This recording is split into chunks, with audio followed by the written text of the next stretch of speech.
বিমান বাংলাদেশ এয়ারলাইন্সের একটি বোয়িং 7879 উড়োজাহাজে বারবার যান্ত্রিক ত্রুটি, রক্ষণাবেক্ষণে অনিয়মের তথ্য পাওয়া গেছে।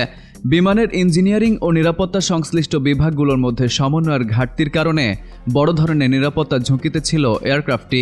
একই এয়ারক্রাফট দিয়ে ভিভিআইপি ফ্লাইট হিসেবে তৎকালীন বিএনপির ভারপ্রাপ্ত চেয়ারম্যান তারেক রহমানকে গত বছরের 25 ডিসেম্বর বহন করে দেশে আনা হয়। গুরুতর বিষয়টি নিয়ে সম্প্রতি তদন্ত কমিটি গঠন করে বাংলাদেশ বিমান। তদন্ত কমিটির প্রতিবেদনে এসব তথ্য উঠে আসে।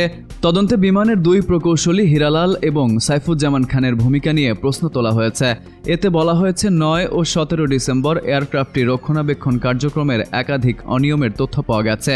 নথি অনুযায়ী 10 ডিসেম্বরের রক্ষণাবেক্ষণ কাজ মাত্র 2 থেকে আড়াই ঘন্টার মধ্যে শেষ করা হয়, যা নির্ধারিত সময়ের তুলনায় অস্বাভাবিকভাবে কম।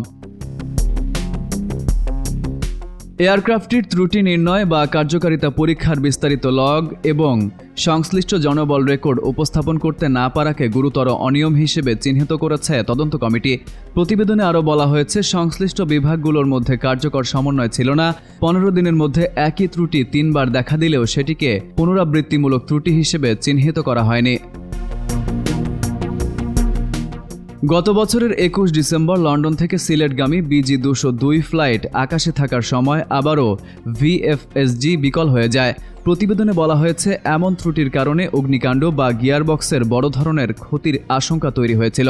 এমন একটি বিমান ভিভিআইপি ফ্লাইটে ব্যবহৃত হওয়ায় সর্বোচ্চ পর্যায়ের নিরাপত্তা ঝুঁকি সৃষ্টি হয়েছিল বলেও প্রতিবেদনে উদ্বেগ প্রকাশ করা হয়েছে। তদন্ত প্রতিবেদনে বিমানের দুই প্রকৌশলী হীরালাল ও সাইফুজ্জামান খানের ভূমিকা নিয়ে প্রশ্ন তোলা হয়েছে। কমিটির মতে, ত্রুটি সংশোধন ও বিমানকে পুনরায় পরিষেবায় ফেরত দেওয়ার ক্ষেত্রে তারা যথাযথ সতর্কতা ও যাচাই বাছাই করেননি।